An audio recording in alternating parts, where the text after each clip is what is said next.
One में लगी भयंकर आग की तरह यह समाचार सारे घर में फैल गया कि समर प्रभा से नहीं बोला। दोनों हाथ से सिर पकड़े, कुहनियों को घुटनों पर रखे, मैं अपने कमरे की देहली पर बैठा बैठा जाने क्या क्या सोचता रहा। मन में ऐसी उदासी छाई थी जैसे अभी अभी लाश फूंक कर आया हूँ। सांझ की छायाएं अब कोनों अंतरों की ओट से बाहर निकल निकल कर फैलने लगी थी, लेकिन उदासी थी कि अंधकार के साथ साथ बढ़ती चली जा रही थी। लगता था जैसे आगे एक महाशून्य का अंधा सागर ठाठे मार रहा हो। अब मैं क्या करूं? सुबह से कई लोग पूछ चुके थे, शायद प्रभा से भी पूछा हो, लेकिन दोनों ने ऐसी अनिच्छा का भाव दिखाया कि फिर पूछने की किसी की हिम्मत ही नहीं पड़ी। भाभी ने पहले व्यंग में प्रश्न किया, फिर गंभीरता से जानना चाहा। अम्मा ने पूछा, लेकिन मैंने सबको टाल दिया। सारा दिन मैं मुंह छिपाता इधर से उधर भटकता रहा। मैं अपनी उस तथाकथित पत्नी से नाराज जरूर था, लेकिन यह भी जानना चाहता था कि सुनूं उसने मेरे खिलाफ क्या क्या कहा है।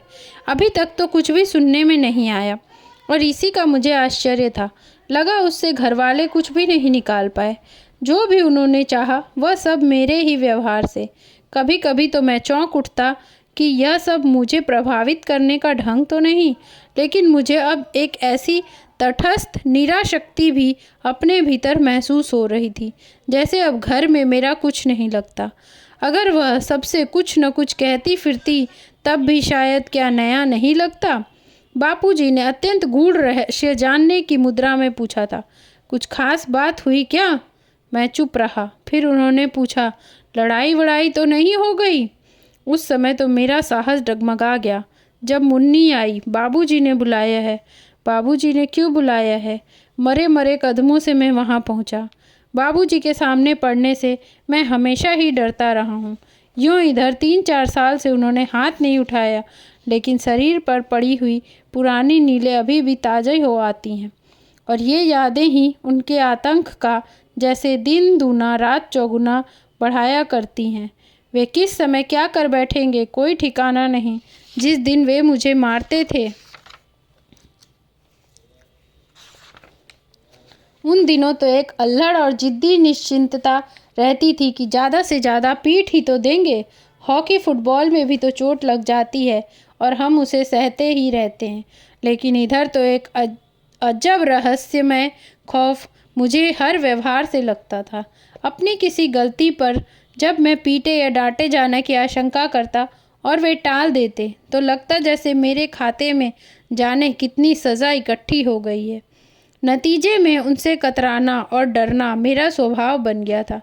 मैं मन में चाहे जितना विरोधी और विद्रोही बनता रहूं, बाबूजी का आतंक मेरे नस नस में इस तरह समा गया है कि उनके सामने जबान नहीं खुलती थी, और मन ही मन कुढ़ते हुए भी जो कुछ वह कहते मैं कर डालता। बहुत डरते हुए भी मैंने उनकी बातों के जवाब में एक भाषण तैयार किया। वे चुपचाप फरसी पीते हुए अत्यंत गंभीर दार्शनिक की मुद्रा में बैठे होंठ टेढ़े करते हुए धुआं निकाल रहे थे। आसपास की खाली कुर्सी और मूढ़े देखकर लगा जैसे अभी अभी कुछ लोग उठकर गए हों। उन्होंने भवों के संकेत से बैठने को कहा तो मेरा साहस धुएं की तरह उड़ गया। मैं जैसे तैसे चुपचाप किनारे पर बैठ गया। क्या बात हुई? बहू तुझे पसंद नहीं आई? अत्यंत मुलायम शब्दों में उन्होंने पूछा। शब्दों की मुलायमियत से मैं चौंक कर डर गया। अपने भाषण का एक एक शब्द फिसलता लगने लगा। मुझे चुप देखकर उन्होंने फरसी से एक लंबा सा कस खींचा और धुआं घूंटते हुए फिर से पूछा, साफ बता ना, इसमें झिझक की क्या बात है? सुनते हैं तू उससे बोला भी नहीं। मैं चुपचाप हथेली फैलाकर हाथ की लकीरें देखता रहा। सारे सोचे हुए सवाल जवाब दिमाग से निकल गए। मन में एक आर्द्र उच्छ्वास सा गिर गया। अब बाबूजी ने हुंकारी भरी, यह भी तो सोचो वह बेचारी पराई लड़की किसके बूते पर आई है। कोई घर में आता है तो इस व्यवहार के लिए क्या कहेगी वह घर जाकर? माना कि शादी तुम्हारी इच्छा से नहीं हुई है, लेकिन बेटा यह लोक व्यवहार है और जो हो जाता है उसे निभाना तो पड़ता ही है। मान लो कि अचानक मेरे फूट फूट कर रोने से उनकी बात बीच में ही टूट गई। सच पूछो तो इस सच्चाई के लिए मैं खुद भी कतई तैयार नहीं था, लेकिन बाबूजी की उन बातों के सामने जाने क्यों अपने को रोक नहीं पाया। मैं बच्चों की तरह अपने को संभालता मुट्ठियों के पिछले हिस्से से आँख और नाक रगड़ने लगा और जब उन्होंने समझाने के स्वर में कहा, जाओ ऐसा लड़कपन नहीं करते, तो मैं चुपचाप उठकर चला आया। अपने पढ़ने की कोठरी के दरवाजे पर बैठा बैठा मैं बड़ी देर तक निरुद्देश्य जाने क्या क्या सोचते रहा। वे सिर पैर की बातें, इन सारे कांड में मुझे अपनी गलती ही दिखाई नहीं देती थी। यह शादी मेरे उच्चादर्शों और महत्वाकांक्षाओं के लिए जहर थी। यह जानते हुए भी कहीं यह आशा थी कि चलो लड़की पढ़ी लिखी और समझदार है, हम लोग एक दूसरे को समझने की कोशिश करेंगे, बनने में मदद देंगे। चाहता तो मैं भी अपनी सुहाग रात के दिन अंधाधुंध उसके रूप का बखान शुरू कर देता, या बिल्कुल जाहलों की तरह कोई तोता बिल्ली ले जाता और ऐन मौके पर क्रोध में उसे मारकर जिंदगी भर के लिए अपना रौब गालिब कर लेता।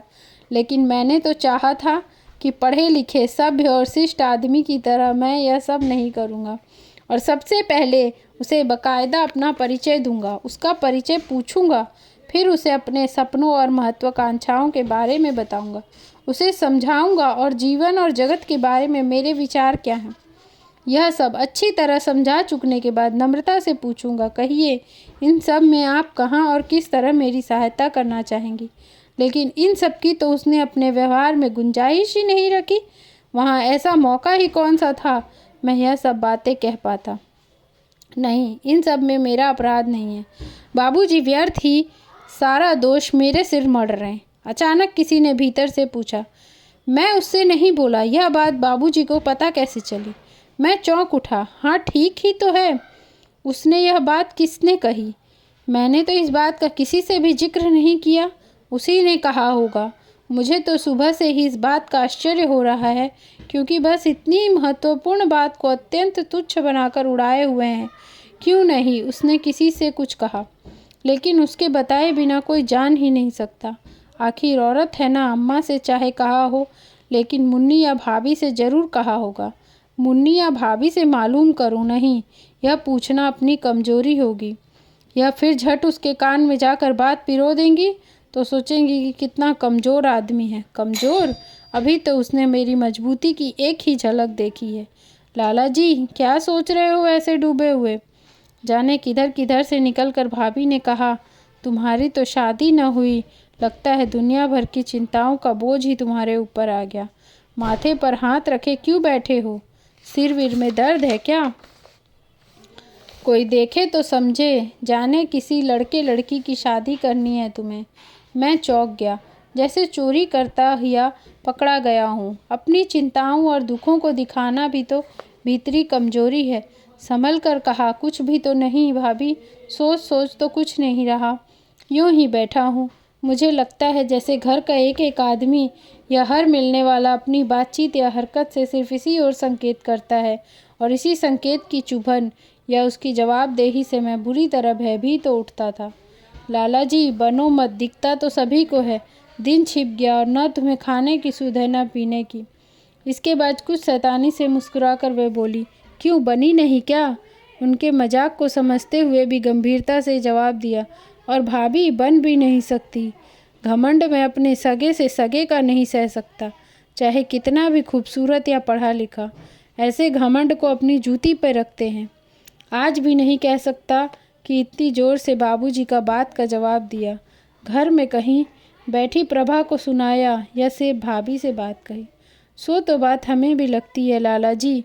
भाभी ने इधर उधर संकित निगाहों से देखते हुए धीरे धीरे खुसुर पुसुर करके कहा, प्रभा में थोड़ा सा अपनी पढ़ाई और खूबसूरती को लेकर गुमान है। मुझसे पूछो तो ऐसी कोई परी जादी भी नहीं है। यूँ अपनी उम्र पर खूबसूरत कौन नहीं होता। हम नहीं थे, अम्मा जी नहीं थी, और कहने के साथ ही वह अपनी बात पर लजा गई। मैंने उपेक्षा से सिर झटका। ऐसी खूबसूरत है तब तो यह हाल है, अगर सचमुच खूबसूरत होती तो न जाने दिमाग का क्या हाल होता। मैं ज़ोर से ही बोला ताकि वह भी सुन ले। भाभी मेरी बात समझ गई, खुशामद से बोली, तुम्हारे हाथ जोड़ू लला, जरा धीरे बोलो, नहीं तो कोई जरा से मैं समझेगा कि मैं तुम्हें जाने क्या उल्टा सीधा सिखा रही हूँ। सिखाने की क्या बात है भाभी, मैं क्या समझता नहीं हूँ? अंधा तो नहीं हूँ। कहता था कि मुझे इस कुएं में मत डालो मत डालो, पर तो तुम्हें भी जिद चढ़ी थी।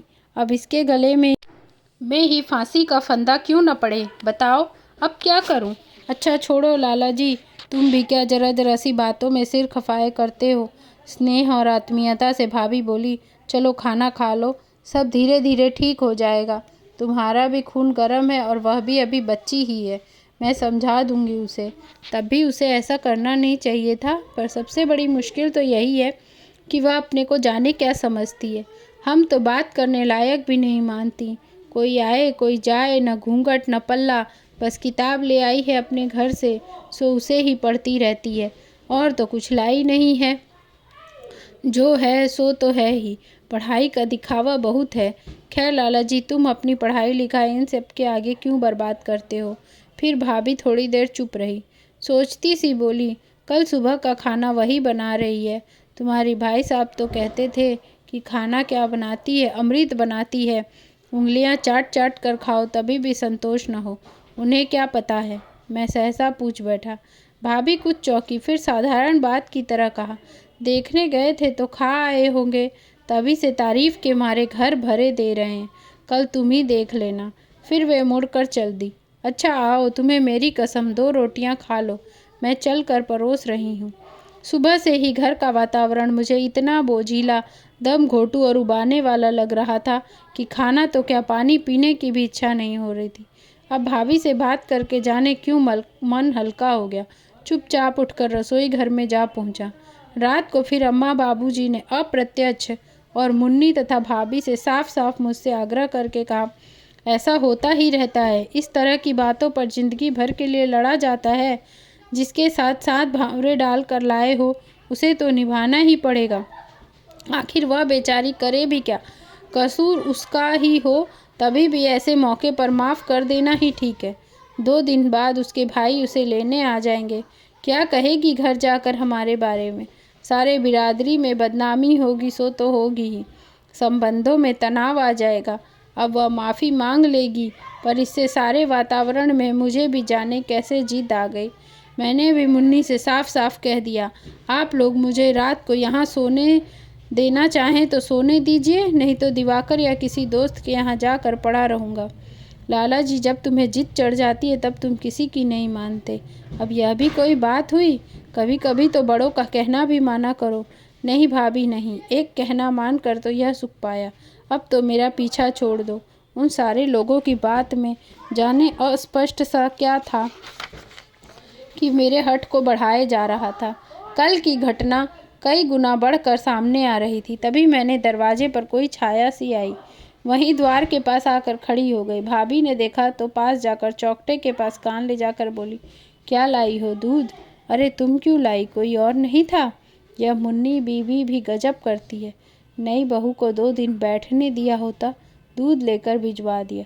खुद ही जरा सी तकलीफ कर लेती। अब यहाँ तक ले आई हो तो दे दो ना, शर्म काहे की। तभी भीतर दूर से आवाज़ आई, भाभी अम्मा बुला रही है, सुबह के लिए दाल कितना भिगोगी, बता जाओ। मुन्नी थी। अच्छा आई। मेरी ओर रहस्य से मुस्कुराती भाभी चल दी। धीरे से उससे कहती गई, माफ़ी मांग लो, ऐसे बातों में क्या फ़ायदा, तुम ही छोटी बन जाओ। फिर वही रात वाला कमरा था। लाल डोरी में गहरे नीले रंग का बल्ब खूंटी के पास जल रहा था। अजब सपनीला सा वातावरण था। मैं बल्ब की ओर यूं ही देखता रहा, चुपचाप इस तरह बैठा रहा जैसे सारी दुनिया से बेखबर होकर गंभीर बात सोच रहा हूँ। मगर मेरी सारी चेतना दरवाजे की ओर जा सिमटी थी। हाथ में गिलास और रेशमी साड़ी वाला आधा शरीर दिखाई दे रहा था। मन ही मत उत्कंठा से प्रतीक्षा कर रहा था कि अभी आकर मुझसे माफ़ी मांगेगी, दूध पी लेने का आग्रह करेगी। अब मैं भी उसे माफ़ ही कर दूंगा। घर जाकर हमारे घर के बारे में कहेगी तो मुझे अच्छा नहीं लगेगा। उसे पता तो लग ही गया आदमी कितना जिद्दी हूँ। 1 मिनट, 2 मिनट, 5 मिनट, 10 मिनट, काफ़ी देर हो गई और यूं बैठा भद्दा लगने लग गया।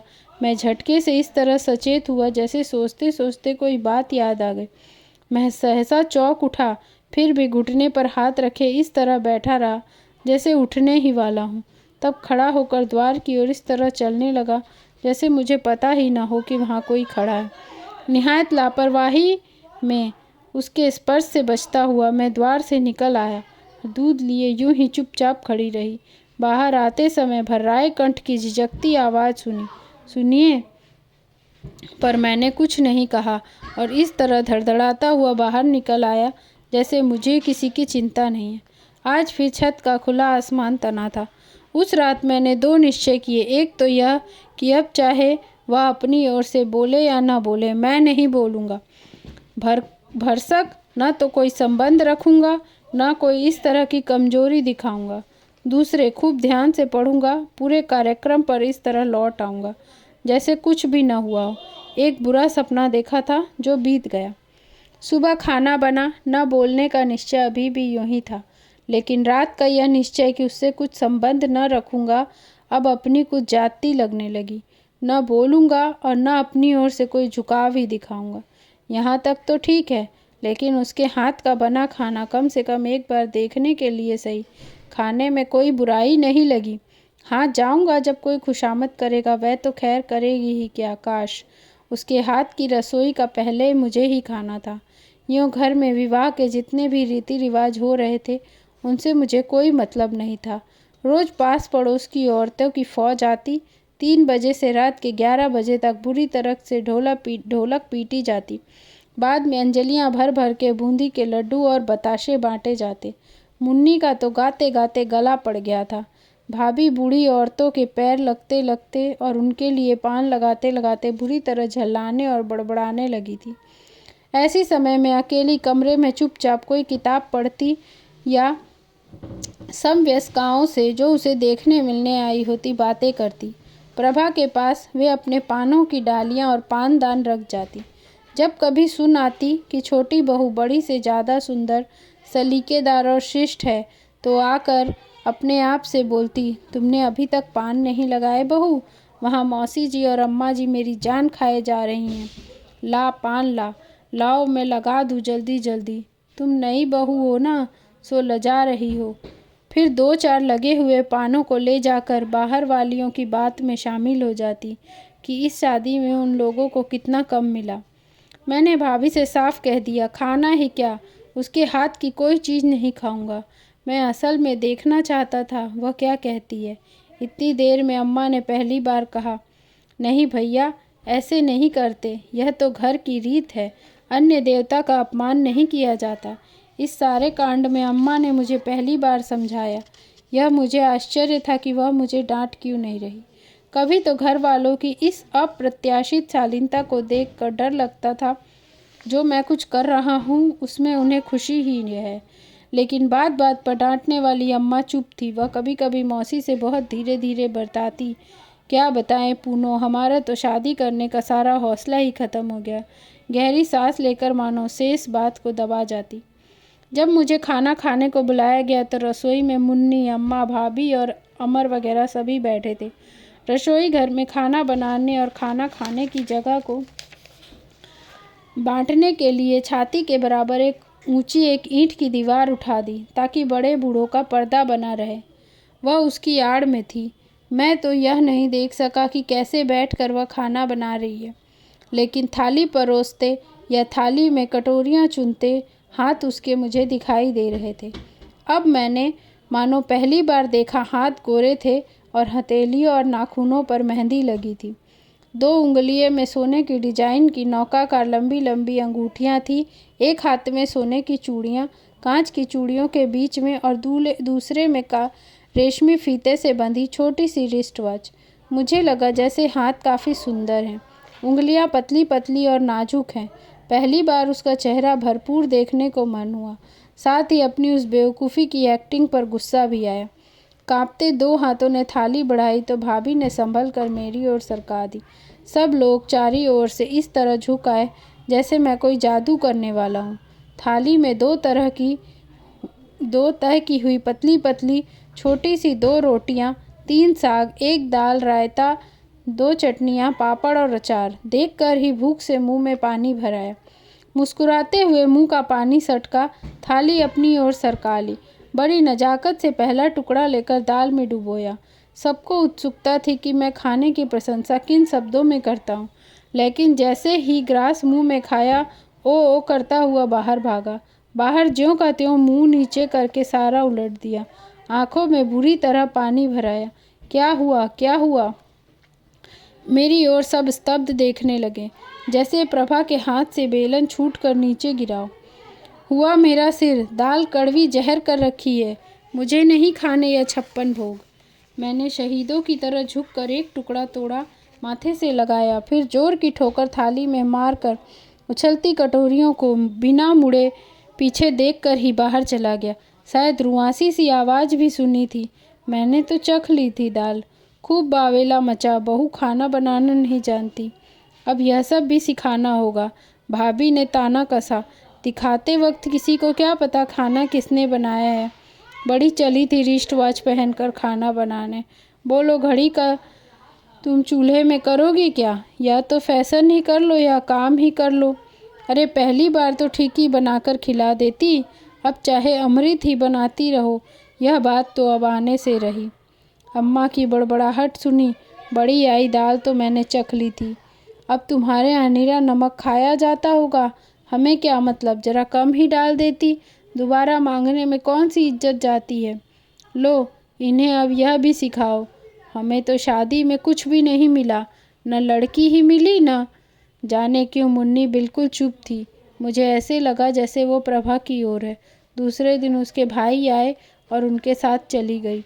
जिंदगी में थोड़ी सी हलचल हुई, चर्चा हुई और फिर पहले जैसी गति आ गई।